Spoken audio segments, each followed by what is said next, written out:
Jodak mawuok e gwenge ma oula thoro ywero e kaunti ma Kisumu koro ywak mondo sirkal wuog oko mapiyo keto okenge manyalo konyo e kedo goula motelo ne kodh El Nino manyolandi ni dhi chwe e pacho ka.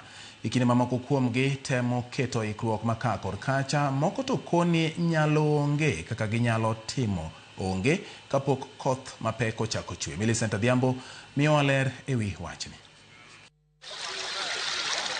Lendo mar wach kodh El Nino manyalo chako chwe pacho ka e thuolo mar dweche 2 koro duogo paro mag lit kod achiedh nade ne jodak mawuok kuonde maula thoro ywero. Jodak mawuok Kapuothe kaka achiel kuom kuonde dak maula thoro daro e ji yango gi chuny lit kaka ula ma osekalo osebedoga ka daro familia mathoth e miechgi gino mar ochungi magi mapile ka pile piny maru.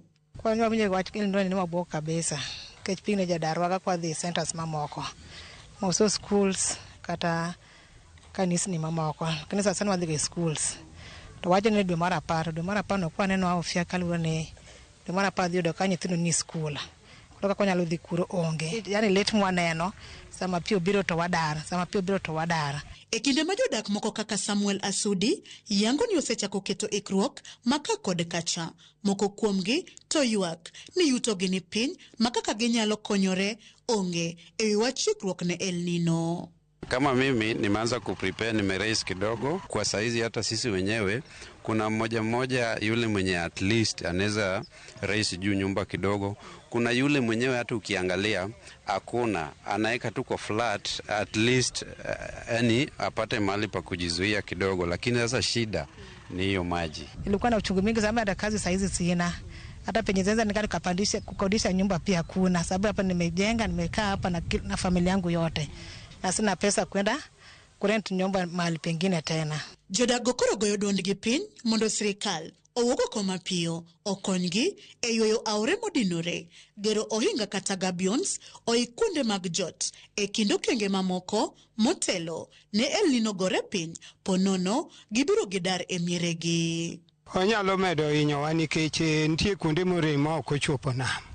Koro kaka ilande no biro ni aber mondo mi sirkal obi mondo ne kuonde modong' ma nyalo kelonwa matatiso go maka ponono ni El Nino biro to nyalo hinyowa. Koro wakwa kaponono ni kodhno nyalo biro mang'eny to sirkal mondo oiknwa kuonde mamoko makata ka pigno biro to wanyalo dhi mwakonyre. Koro wakwayo sirkal, ka sirkal nyalo yie to mondo konywa gibarnwa ujini kochakore Kasagam nyaka daraja mwalo hipo nyalo konyowa.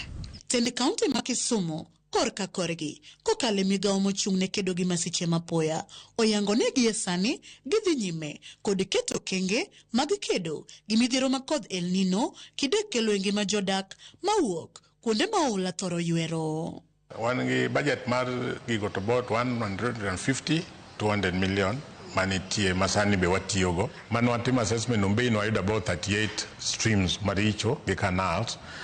Nyando be no ayudo so many Ahero ward, Kubura bende the same. Sani as kako wuoyo ni twaseti most of them mo said the silt gi makasa kakot ni chwe ka wuono to pibiro ringo maber. Kuonde ma oula ohero daro ji nitie evacuation centers.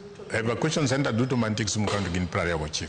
Magi biro tok duol mochung' ne rango chal mar kor lwasi pacho ka lando odiochieng' manyoro ni kodh El Nino mapek biro chwe chakre dwe mar 10 higani ka Kisumu en achiel kuom kaunti za 18 mapek kod midhiero mar El Nino biro nenore e ahinya.